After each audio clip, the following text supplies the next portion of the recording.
Welcome to USA Global TV and Radio, where our mission is to provide education, entertainment, hope, and inspiration. USA Global TV and Radio connects you with experts and audiences all around the world every single day to help you succeed in business and to live a richer life. Visit us at usaglobaltv.com to learn about career and life-changing training and mentoring programs like the Listening Mentor. Subscribe to our newsletter to stay informed about our special programs and offers. Discover how you can become a guest on one of our shows or a host or producer of a USA Global TV and Radio show of your very own. That's USA Global TV and Radio, where the doctor is always in.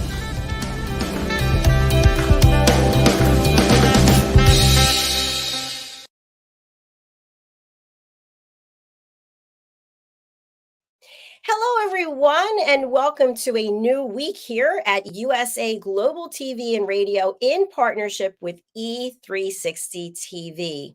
I'm Dr. JACALYN KERBECK, and I'm thrilled to welcome you to our show, A Woman's Prerogative. You never know what we're going to discuss or where the conversation's going to go, and that's what's so exciting. Everything is unscripted, and it's authentic and genuine. If you are a female, a woman, and you would like to join us, we'd love to have you on A Woman's Prerogative. Please go to our website, usaglobaltv.com. Book your session. Our topic today is deciphering choices, the science behind decision making. And if you have watched our show before, you know that I am not alone. This is a show with panelists from around the world. Today, we have two of our panelists joining us. Let's welcome Caroline HEWARD, who's joining us from the United Kingdom. How are you? Hello. Lovely to be here on this bright, sunny day. It's been very sunny here. That's a good thing. When the sun's out, we always feel better, don't we? Absolutely. I have really felt better. Despite the fact that it's cold and wintry, I've had a bright sun shining through my window, and it's in the UK where it's cold and damp, but it's still shiny sun. And it's warming your heart, as always. It sure is. And also joining us is Dr. Madalene Chan, who is traveling. Let's welcome her to the program. Hello. Hello. Hi, ladies. Hi, Dr. JACALYN, Caroline. Hello. Yeah, I'm broadcasting from Malta, sunny Malta. Is it warm there? To be honest, it was really hot. People walking around in shorts, and this morning I went for a walk on the beach. It was lovely. It's really, it's such a difference because I haven't been here for 4 years, so it's really special. Well, enjoy your time, and thanks for making the time for us today. We really appreciate it. You're welcome. Before we get into the science behind decision making, and of course, we have our expert therapist here who's going to help add some validation about what we're talking about.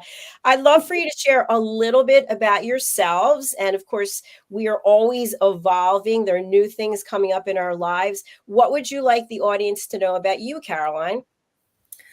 Thank you, Dr. JACALYN. I'm Caroline HEWARD, known as the Harley Street Stress Expert.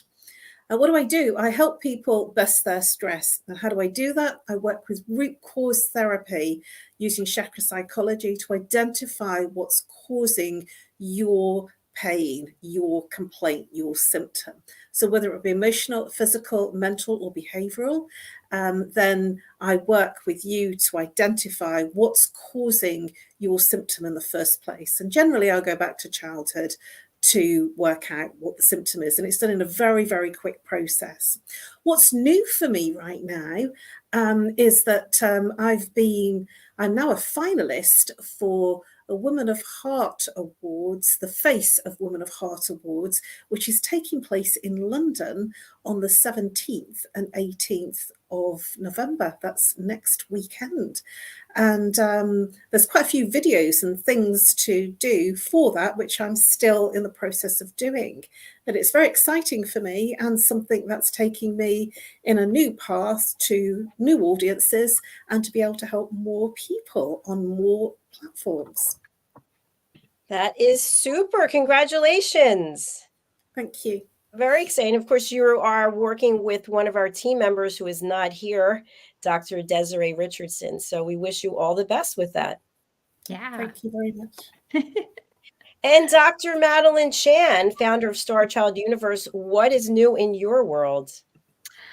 Well, at the moment, I'm taking a little bit of a rest, which is good because I've just been so busy throughout the year on World Jenny's Day and other projects as well, lots. And for the first time in 4 years, it was time for me to have a rest. But in saying that, while I'm over here, right now, I've got the collaboration with you, Dr. JACALYN, with our Creative Hearts Awakening book, which it's going to be launched on November the 11th, which is in time for the 11/11 portal. So that's what's happening. So I'm really excited about the special 12 creative hearts that are there to share their passion, their story. So it's super exciting. So don't forget to pre-order your book, which of course we will put that on later. And on top of that, I'm going to be the face of International Face magazine, where I was interviewed a number of questions, but also in depth as well. And so that's coming out. It's coming out, I think, sometime this week. And when I get back, November the 17th, I have an interview with Right Buzz Radio with Wayne Clark. So it's really strange. Even though I'm over here sorting out my things of, everything else is all taking its shape and form. So yeah, that's what's happening. Well, congratulations to you. That's super exciting as well. Woohoo! Woo! And here is the book, by the way. Creative Hearts Awakening. So this is coming out on the 11th.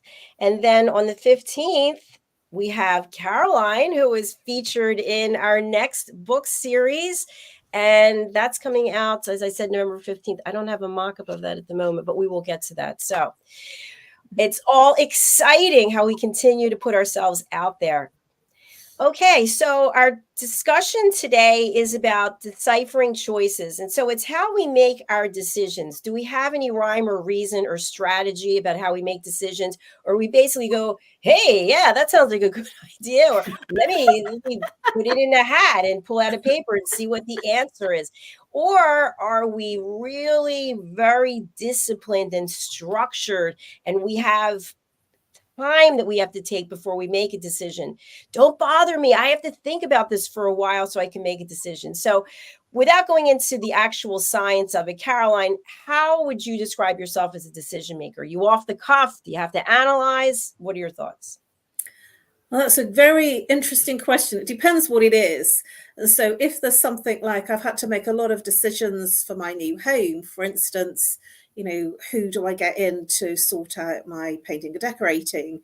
Who do I get in to sort out my recarpeting of the whole property? Who do I get in to sort out my handyman work? And that's involved a process of going through and checking out reviews and inviting people to come and quote and checking their work in terms of reviews and having a conversation with them. So there's been a bit more of an involved process there.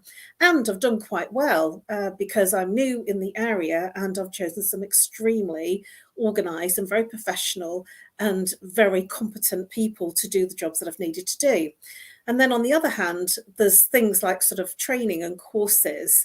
If it feels right, then I will do it. But for me, it's always about timing. I do a lot of things and I tend to overcrowd the time that I really have and think that I can do more than I really can. So I'm always, got a deep list of things that I have to do.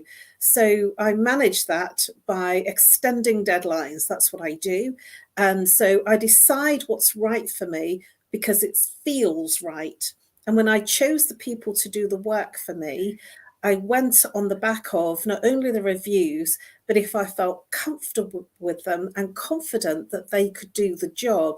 And that was about speaking to them and looking at their physiology, their gestures, their facial expressions, just to see if they were being authentic. Now, I didn't kind of say, I'm going to do this. I just naturally do it. So when it's a face-to-face meeting, I'm working out just from really listening in every single way, sensory, physiology, from what they're saying and what they're not saying, because that's almost as important, what people aren't saying, what's missing.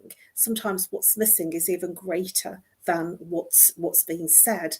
So I'm looking at different ways, but a lot of times when I'm looking for something like training or clients, I'm looking within before I go outside.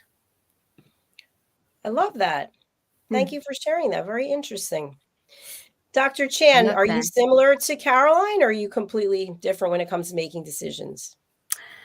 I'm very childlike, actually, Dr. Jacalyn. I've gone from being the kind of person that said, whatever you want, you decide for me, huh? You decide, when a decision came along. But when I woke up to my heart, I actually speak out to my heart and I say, hey, heart, what do you think about this? And I wait for that feeling. So it's to do with the feeling body, as what Caroline was saying, definitely. And again, you have to listen. You have to learn to listen, to know how to make that choice, to understand. Because otherwise you find yourself having that, I find myself having irrational choices. But I've just got to say, from the feeling body, and if it feels right, and you have to ask yourself again twice to check in, then yeah, I go along with it. But let's say you've made that choice and it's working okay, it's working well, and suddenly it's not working anymore. And that's when I have to ask my heart, I have to check in. So it's living from the inside out rather than the outside in. That's what I've learned to do and evolve. Fantastic. Thank you. Nice. So I'm going to ask each of you, how are your processes working for you? I mean, for on average, we can't say every time I made this decision this way, it turned out, but are you comfortable with the way you're approaching this? Caroline? I would like to be really authentic and say sometimes it's not what I thought it was. And I feel that's important to say, that what's being given and what I'm hearing and thinking and feeling that it's going to be doesn't turn out to be what they initially said or what I felt about it. So I've actually entered into very expensive trainings and coaching, mentoring, where it's programs. So we're doing something every month. And there's one particular program that I've actually had to have come out of it because, well, they basically threw me out. So I had to sign a non-disclosure form, so I can't talk about who it is, unfortunately. But I really felt that it was right for me, and it wasn't. And I found that there was a lot of inauthenticity in the way that the people were behaving and the way that they came across. So it all sounded wonderful, and it all sounded like it was exactly what I was looking for, and it felt at the beginning like what I was looking for. And when I got in, I felt that I was committed, and so I served the time in a committed way because I committed to it. And because I didn't say that I wanted to leave because it didn't feel right, and essentially they kicked me out of the program because it wasn't working. What happened was that I got all of my money back, apart from what I'd actually spent. And more importantly, they knew that I had quite a high profile, so they asked me to sign a non-disclosure agreement, and then they refunded me.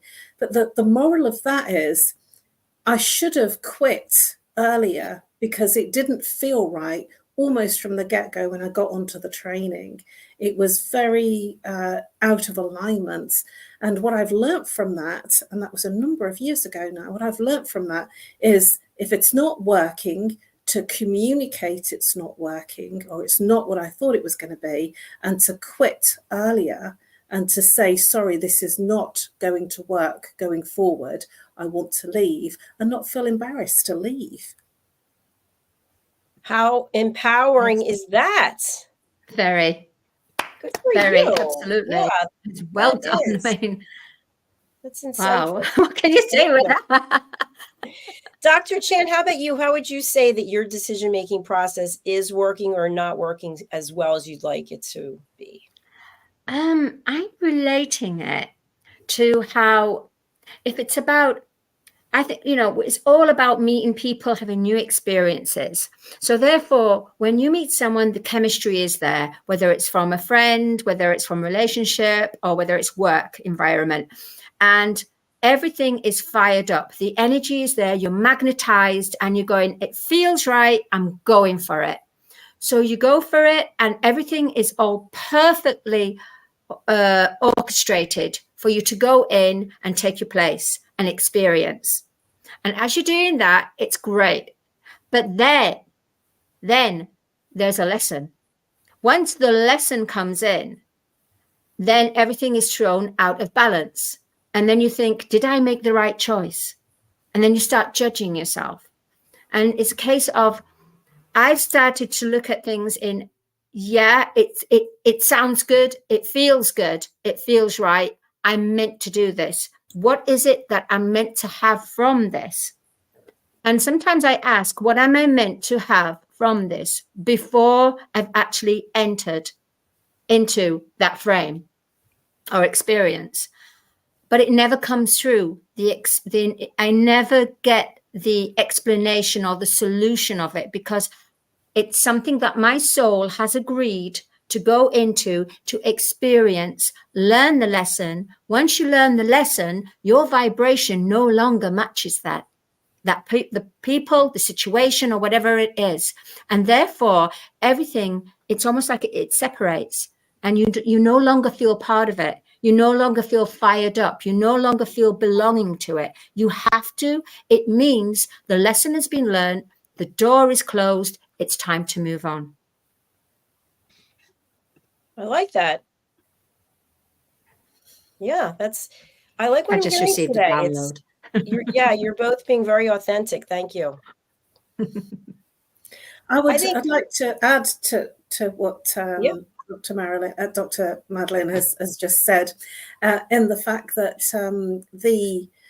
the wisdom from it, because that is the trick of it all, because sometimes we don't see the learning or the wisdom, and so the experience keeps coming back, because we have to understand what the experience has brought to us. What would we do differently next time? How would we tackle it? How have we grown, and how have we learnt from it? And that wisdom part changes our frequency, which is why we keep going back sometimes into similar situations, because we haven't learnt the wisdom, the lesson, we haven't grown from it. And so exactly what you're saying is so true. And this is how we get repeating patterns, the same situation arising many, many times, because it's the circle of the pattern of the evolvement of not evolving. And when we've learnt and got the lesson, the wisdom from it, then it doesn't actually come back, because we've done it. And then the next challenge comes up. But then adding to that, Caroline, is once you've got that and you don't learn, the lesson becomes more intense. Yeah. So you have to go on a lower level of that lesson, and even lower, until you hit rock bottom. You go, I give up. I surrender. I don't know what else to do. Come on, universe, show me. And that's it. Yeah, I like you're feeding off each other. That's fantastic. And how about you, Dr. Jacalyn? I think for me, when I think back over the decades, I was very impulsive, very spontaneous, and I would go and buy things that were just, I mean, when I think about it now, like, oh, if I had that money back, I would buy shoes and bags and things, jewelry that it's ridiculous how much money I wasted. But I was trying to fill a void that I had, that I didn't love myself. And so if I bought this or that or the other, that would make me feel that way. And then of course that never works. So as I've gotten older, and I would say especially since now I am business owner, I am not nearly as impulsive as I used to be.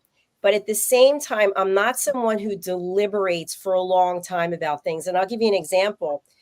This is such a crazy story. I was supposed to go and speak at this conference, as you know, and I spent money to go there, and I couldn't go because I got COVID. And I kept saying to myself, I don't understand why this happened. I bought all these books to sell. I was doing a book signing. I bought a point of sale register to ring up sales. I had my ticket, my plane ticket, on and on. And this woman who was going to be at the conference, I reached out to her because I was going to be introducing her, and I was researching about her, and she came on as a guest, and we had a great show. And then we had a conversation. I'm not going to say what it was about, but we had a conversation over the weekend for an hour and a half, 2 hours maybe. And we're going to be working together on something.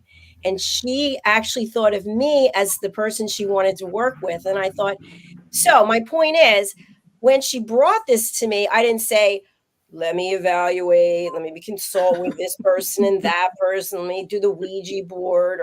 I just said, you know what? I like you. I already researched you before I even had this conversation with you. And I think I would like to do this project with you. So let's do it.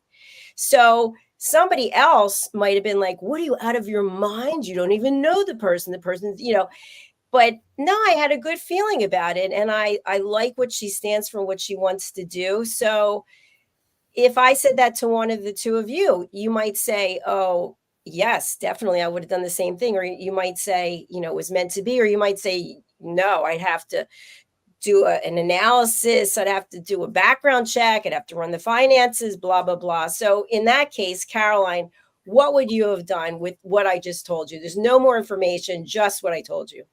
I would have said yes.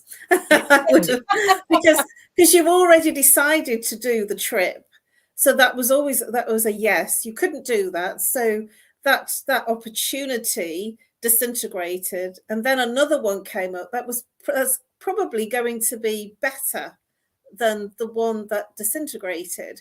And so I'm a firm believer in that, the fact that there's usually a silver lining in things that don't work out. And I look for the silver lining in, well, that didn't work. And something else comes up out of that same situation. I think it's beautiful. Thank you. I do as well. And I also believe that rejection is protection anyway. Doesn't mean protection from the seminar. It could mean something may have happened between traveling or whatever. It's, you've been protected, highly protected. Thank you. And something arose from it anyway.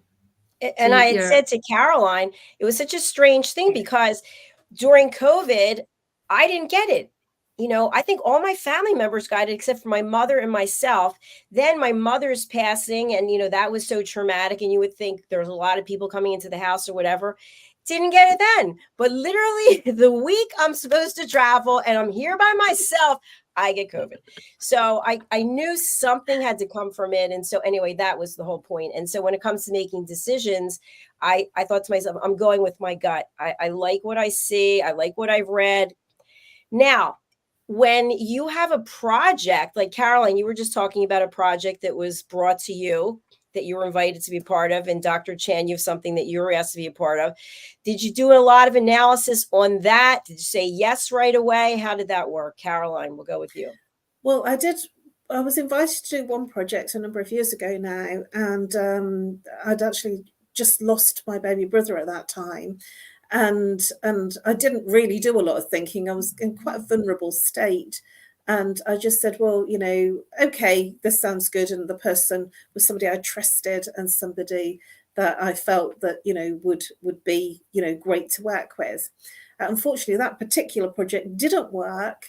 And I feel that I was in the wrong vibration and in the wrong space to have even said yes.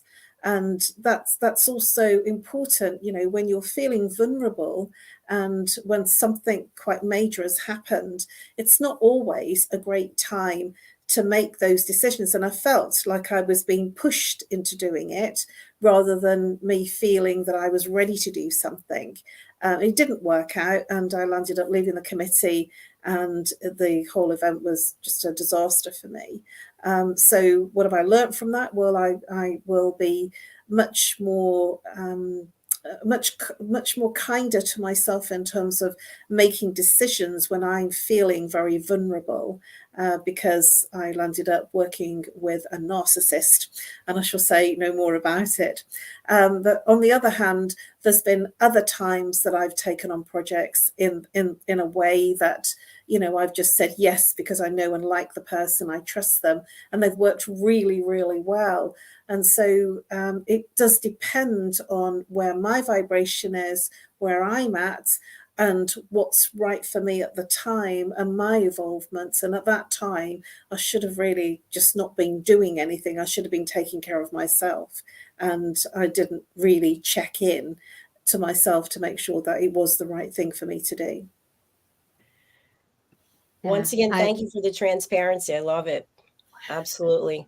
And so I have a follow-up question that I'm going to ask. I'm going to go to Madalene, and then I'm going to go to Caroline for the official therapist answer. When you make a decision in your mind, do you think that there is an eye for an eye, or a certain amount of time that is supposed to be dedicated to? And I'll give an example. So you decide to go ahead with a project, and maybe there's a financial commitment, maybe there's a time commitment, maybe there's an emotional commitment, and you go ahead with it. And as a result of you making this commitment, you feel entitled that the other person, the other company, the other entity owes you something more over than what you agreed to. Does that make sense? Yeah. Okay. So Dr. Chan, how do you feel about that? Do you feel that there's always some kind of string attached? Yeah, because I'm the kind of person that is not very, I just say yes to everything. And I'm learning now to have healthy boundaries and to say the healthy no. And it's very important, which a lot of people were trying to give me the guidance to upon entering a new agreement or a project or collaboration, everything needs to be brought up and discussed so that both parties feel heard, it feels well balanced, and it can grow and evolve. And there's been many times that I go, yeah, I'll go for it. I'll help you, not realizing the amount of work that needs to be implemented, to the point where my own things started to subside. So I've done that many times. In fact, I've got to say I've done it most of my life, really, even everywhere. And it's only now, I think this is one of the biggest lessons for me, is to focus on myself, my own projects, and not just give 20%, 30% and go on to somebody else and help them, which in my heart, I felt it anyway. But I thought it would be quicker. I thought it would be easier. It would be easy. But I was absolutely shocked at the amount of time and the amount of focused attention it took. So, yeah. How are you feeling Absolutely. about sharing that? I feel happy to share that because I'm being real. I'm being me. I've brought a lot of artists, and I wrote the songs for them all, and I helped them to become connected to their heart, and that was it. I enjoyed it at the time, but now as I get older, it's almost the abundance of wealth it's important to have some self-worth. Obviously, I gave my worth to everyone I worked with to help bring them out. but I didn't have any self-worth myself. Therefore, I had to focus on them, and I had to, because it was a learning lesson for me to have. Thanks so much for sharing that. Yeah, that makes a lot of sense. So what I'm wondering is, it sounds like there was no reciprocity in terms of you did this and you did that, and there was nothing coming back to you. So was there an understanding, you don't have to be specific, but just in general, was there an understanding or an agreement that there was to be reciprocity, or was that something that you felt you should have had, I kind of, because the way I look at things, I'm always there with my heart. So I give with my heart. And sometimes it's not needed to talk about things. It's when it comes up, I don't need to talk and bring it up. It's just something that comes from people's hearts. And that was a misunderstanding for me, because I thought that people would think the same as I do. The way I look at the world, I thought everybody else looks at the world in a business structure or in anything. And I've had to learn to understand from their level too. And I've had to learn to speak up, which has been really difficult for me. Sounds like you're making a lot of progress. A lot of growth. Good for you. I've just been thinking that, funny enough, whilst being over here and having some time, I've just been on my own, and I've been realizing this, you know, signs and synchronicities of some of my friends that have moved on doing well with their project, with their brands. And I'm thinking, I'm just like a student still. I think that's a great place to be, learning all the time. Thank you for sharing that. Caroline, any thoughts you have about what Dr. Chan shared? And then what are your thoughts for you? Yes, it's all a learning, you know, Dr. Chan. It's all a journey, a personal, moving, healing, challenging journey. Even the monks have challenges, so they're not absolved from challenges in life. So we all have challenges, and it's about what we see when we're looking back about our personal growth.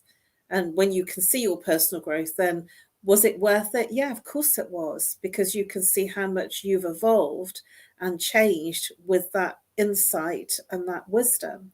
And so it's beautiful.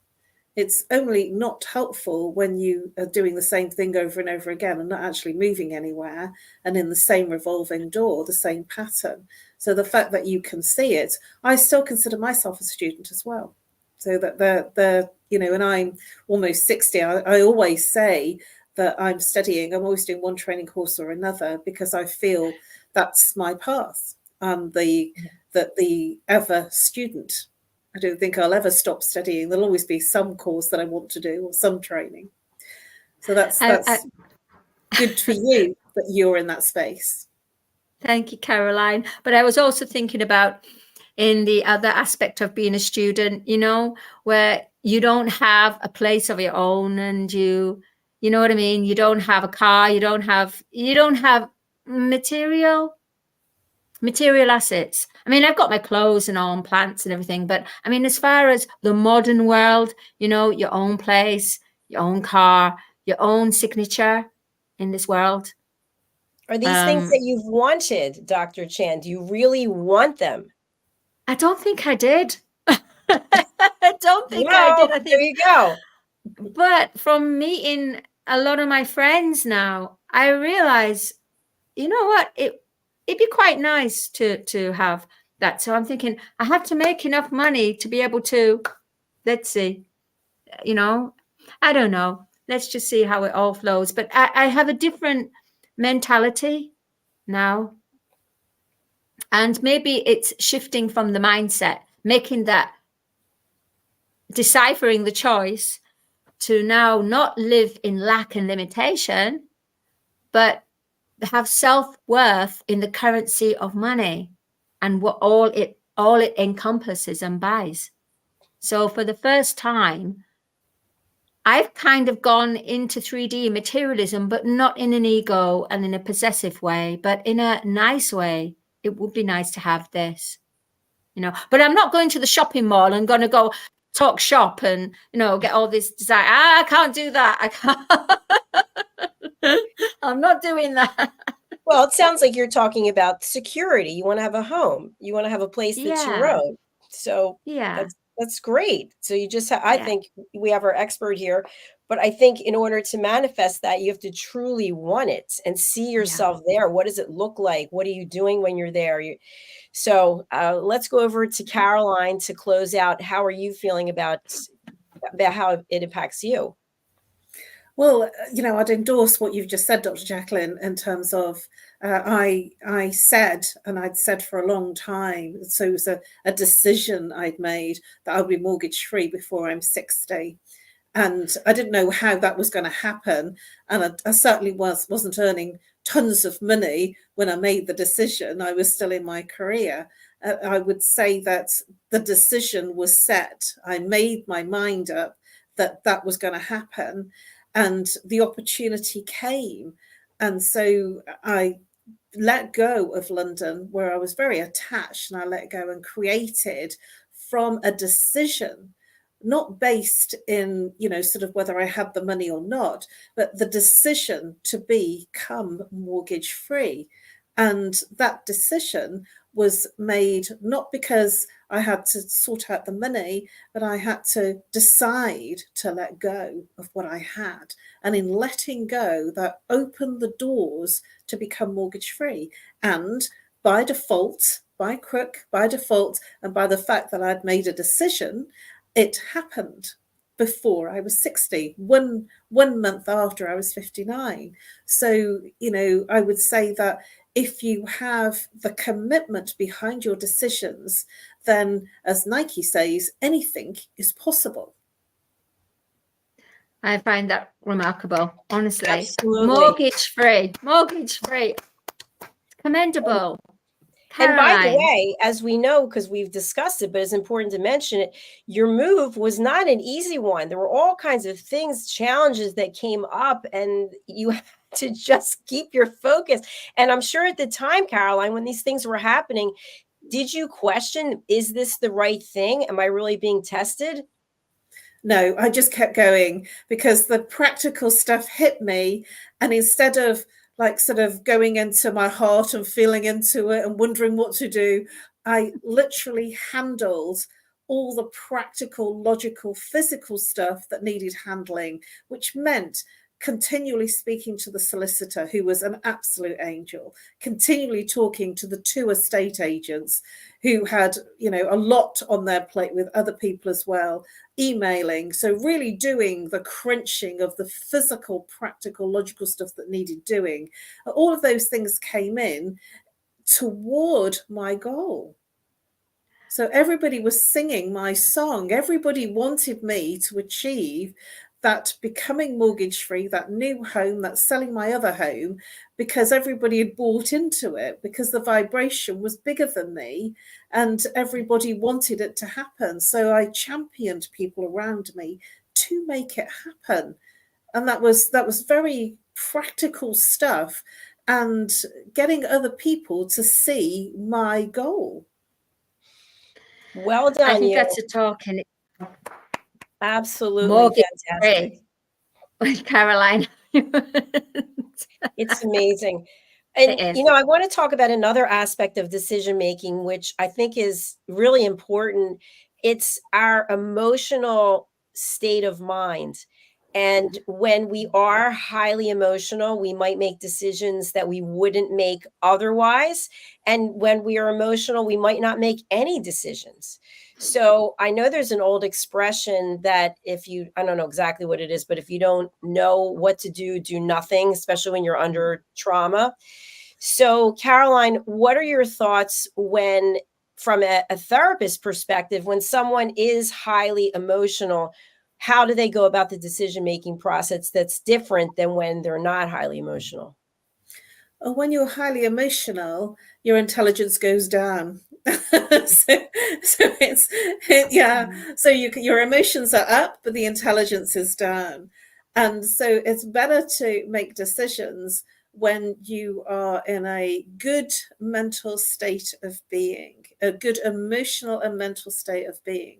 So if you've been crying and being really heartbroken and you've just split up with a boyfriend or something's come crashing down. So in the UK at the moment, there's a lot of people have had their homes flooded out. Thankfully, that hasn't happened to me. There's a lot of people in a kind of crisis, so they're getting emotional and they're practical as well. I wouldn't make a decision there because you're in a crisis point. And when you're at a crisis point, you're not going to make the best decisions. And so whenever that happens for me, I make sure that I manage my emotions by changing my state of being. So I might do a dance meditation. I might watch a comedy. I might do a meditation just to calm my mind down and to feel differently. Or I might just put some 80s music on, my headset on, and dance for all England and sing my heart out. Caroline's dancing. Check it out. And it's about changing your state, changing the way that you feel inside so your vibration is higher, so that you make better decisions. If I'm not feeling great, and that, we're human, things happen. And so it has to be that we're not all perfect all of the time. We're human beings, have a human experience. And so when I am feeling a bit flat or not great or feeling unloved, then I will love myself by looking after myself in that way so that I feel differently. And when I feel differently, then I'm making better decisions. Yeah. Excellent. Thank you for sharing that. Great points there. Yeah. I was going to say, adding to that, Dr. Jacqueline, with Caroline. So Caroline, when you said that you end up having irrational decisions. So there's so many women that after breaking up from their partner, they rush to the hairstylist, just chop it all off. And then they regret it after. What the heck did I do? I did that. He touched my hair. I want to cut it off. Have you been there? I cut my hair all the way off and I bleached it platinum. It was like just I have a picture of it somewhere. That was smart. It was really indulgent. I've done that. You're right. Something radical takes place. I know just for me, when my mom passed away, it was a very different process than when my dad passed away.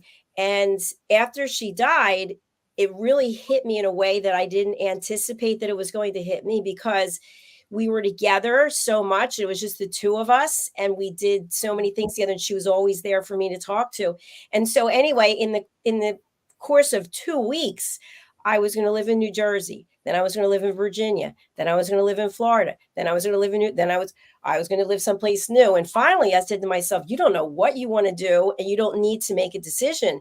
So being here in Florida, in the house where she and I lived, and this was really her home, what I found up until maybe a week ago was that I was not actually living in this house like I was living. I was just existing. And so what ended up happening, and I shared this, I don't know if I shared it with Caroline, but in my room, there were 2 spiders over the bed. And I thought, I am not sleeping in the bed with those spiders. So that caused me to move into my mother's room, which is where I'm now. I had set up this whole studio, but on the other side, I was like, no, I can't actually live in this room. I can't. So I'm living in this room and I'm absolutely loving it. So if it weren't for the spiders, but I felt like I could not make any decisions. And then with the outside space, I showed you that, there was nothing out there. I was just looking out the window at nothing. And I said, you know what? You need to really see what it's like to live here and go full into it. But the point is, I was so emotional for a month and a half. I couldn't make any decisions. I just felt like I just didn't have it in me. And I think that's a really healthy place to be at. Why should we have to make decisions on the spot there and then? Knowing that it's going to take effect, knowing that, because we don't know, we just don't know. If we don't know, then it's best not to do like what you said, just remain still. I think that's wonderful. And now your studio's a lot bigger. Yeah, and I've got this huge window. I'm looking out. I don't see Yeah. any iguanas. So yeah, so I'm in a good space. But what I'm saying is it was a process, and it's still going to be a process. So we're actually coming to the end of our show. So what I'd like to close out with is already. Caroline, I know it goes so fast. From a therapist's perspective, you know, people can call you, they can reach out to you to get help with any of these subjects. And so what would you like to share with them about how you can assist them in decision-making process? Well, I can help people that are stuck.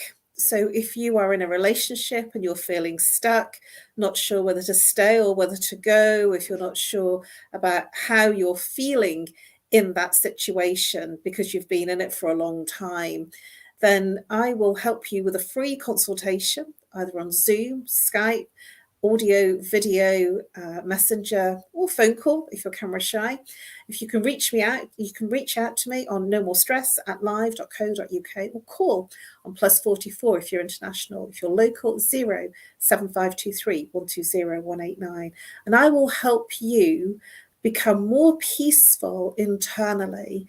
And whatever is coming up for you that's causing the tension and the friction and stopping you from making that decision, we will look at what's causing the difficulty so that you can be free emotionally, physically, mentally, and also behaviorally to make clear decisions. Because when the mind is clear and the mind is calm, you can make a decision based from a place of being in a place of inner peace. That was beautiful. That was beautiful. Bust your stress. Yeah. Bust your stress. Bust your stress. Dr. Chan, you have the ability to help people awaken their soul, awaken their heart, and you do this by helping people use their voice. Tell us more about how you can help our audience in this way. Yeah, I can help you because if you find that you're no longer matching the vibration of your voice when you're voicing out to someone a decision or what you want to express, and you need to express your inner, you want to find out your soul voice, you want to find out your soul song, you want to find out your absolute print, your DNA print, your true authentic self, then I have the tools, I have the experience. And I do trigger, I have to admit, you will be triggered, but therefore you'll be triggered to remove the shadows. We'll look at the vibrations and we will decipher the energy. So that is like a layer of onion.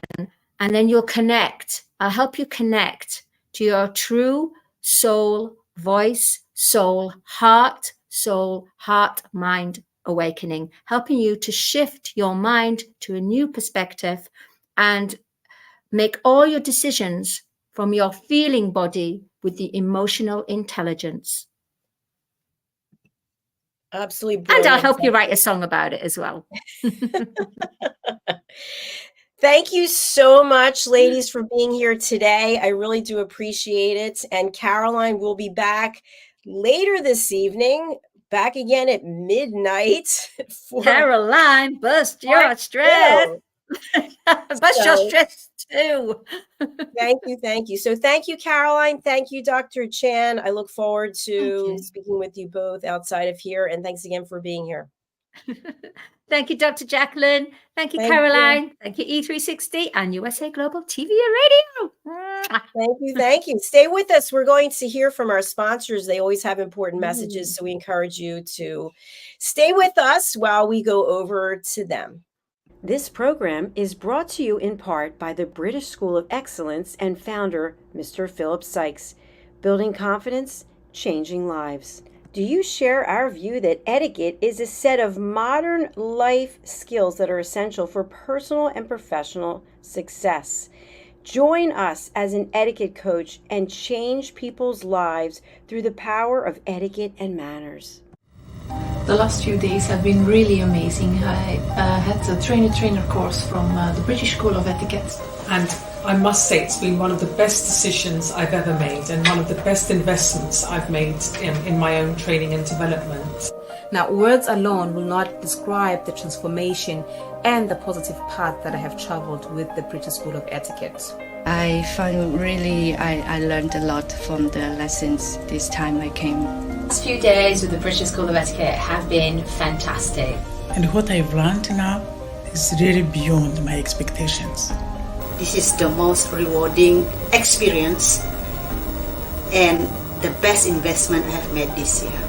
It was just great. I learned so much, and when I go back to Belgium, I will incorporate a lot of it into my day-to-day life and business. It's been absolutely wonderful for the whole week that we were here. I feel transformed, and I feel like blowing a trumpet and tell people, come and do this school, this class is the best, this is the best school ever. You should take it. It will change your life immediately. I am now able to teach other people how to bring the best of them. Thank you. Thank you, BSc. Thank you. Thank you so much. Thank you. Thank you to our clients for their testimonials on the Train the Trainer program.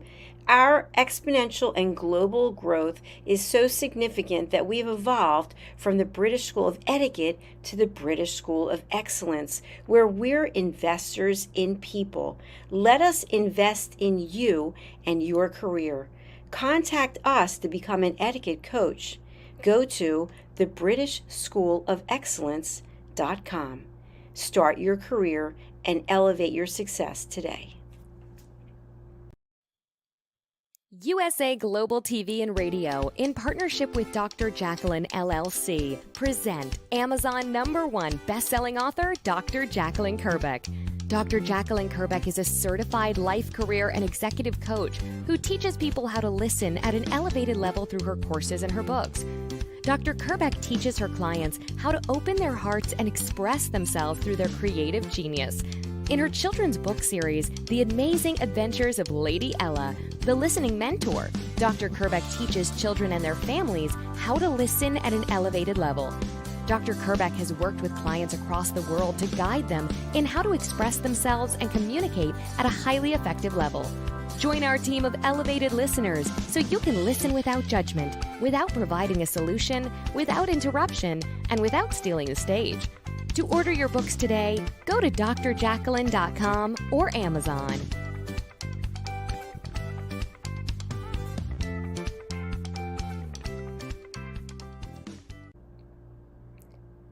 This program has been brought to you in part by Zane Carson Carruth, etiquette and protocol expert, international award-winning author, television show host, and philanthropist. Thank you to Zane, our official diamond sponsor for USA Global TV and Radio in partnership with E360 TV. Zane is the author of the world's first tooth fairy ever, as well as many other children's books. She's also the television host of Elegance, Polished Demeanor, and Posh Living, seen on USA Global TV and Radio.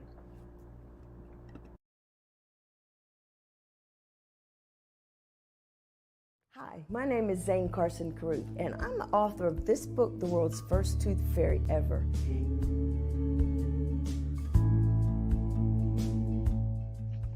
Reading is magic. Studies have shown that reading to your children lays the foundation for greater success in life. Reading helps develop language and vocabulary skills. It helps improve memory, and it encourages curiosity and inspires creativity. The benefits are immeasurable, and as a parent, you'll benefit too. In only 10 or 15 minutes a day, you'll be creating more memories and a bonding experience that will last for years to come. So take time to read to your children. Read them books about things that engage and interest them. Tales of fairies and magic fascinate children, and as everyone knows, the Tooth Fairy is at the top of the list. If your child loves magic, wands, adventure, and what child doesn't, you'll love reading them books from the trademarked series, The World's First Tooth Fairy Ever. Follow along as Bella, the world's first tooth fairy, accidentally starts the tooth fairy tradition. Learn the tricks of being a professional tooth fairy in the book, Bella Starts a Tooth Fairy School.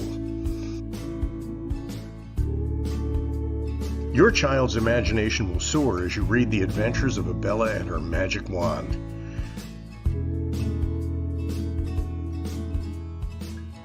These wonderful books are available at worldsfirsttoothfairy.com and at Amazon, Barnes & Noble, and Walmart.